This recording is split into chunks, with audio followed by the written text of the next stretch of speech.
सुना भी होगा कि बाबा साहब संघर्षों के आदी थे। लोगों के बीच, इतनी मुसीबतों के बीच बाबा साहब इस मुकाम तक पहुंच गए। इसका भी एक प्रत्यक्ष उदाहरण मैं आपको देना चाहता हूं, जब तक कोई वक्ता नहीं आता उसके बीच में। खान सिंह जी आ रहे हैं इस बीच में।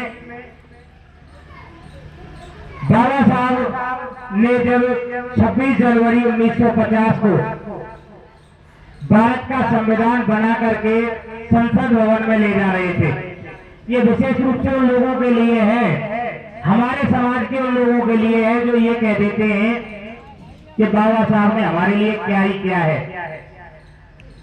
अरे मेरे देश के बंधुओं, हमारे देश के लिए तो बाबा साहब ने वो किया है जो आज हमारे लिए कोई नहीं कर सकता। बाबा साहब असली में हमारे भगवान हैं। जब 26 जनवरी 1950 को 2 वर्ष 11 माह 18 दिन के अथक प्रयासों, कड़ी मेहनत और लगन के बाद जैसे ही संविधान को संसद भवन में पेश करने के लिए जा रहे थे, तो सभी लोगों ने वहां उपस्थित जो संसद भवन के बैठे हुए सांसद महोदय थे, दोनों सदनों के, सभी ने उनका जोरदार तरीके से सम्मान किया और सभी लोग उनके सम्मान में खड़े हुए।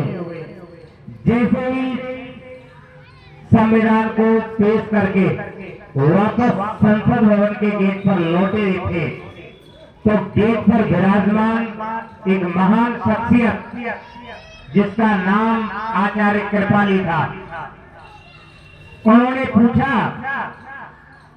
कि अंबेडकर आज इतना खुश क्यों नजर आ रहे हो?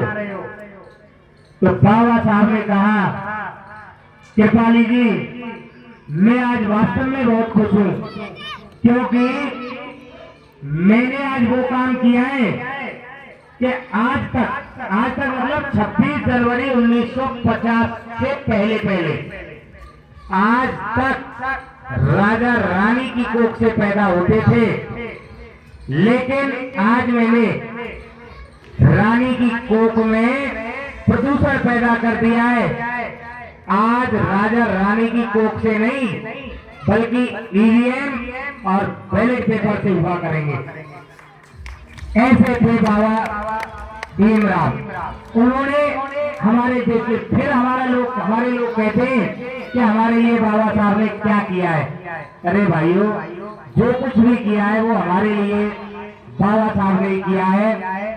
मैं वक्ताओं की कड़ी में भाई थान सिंह को एक बार पुनः आमंत्रित करता हूं कि वो मंच पर आए, और यदि वो नहीं हो तो इसके बाद में मैं हमारे यहाँ पर आए हुए स्थानीय जो अतिथि हैं उनमें सम्मानीय पीटीआई जी, सोनलाल पीटीआई जी को आमंत्रित करूं कि वो मंच पर आए और हमारे समाज को लाभान्वित करें।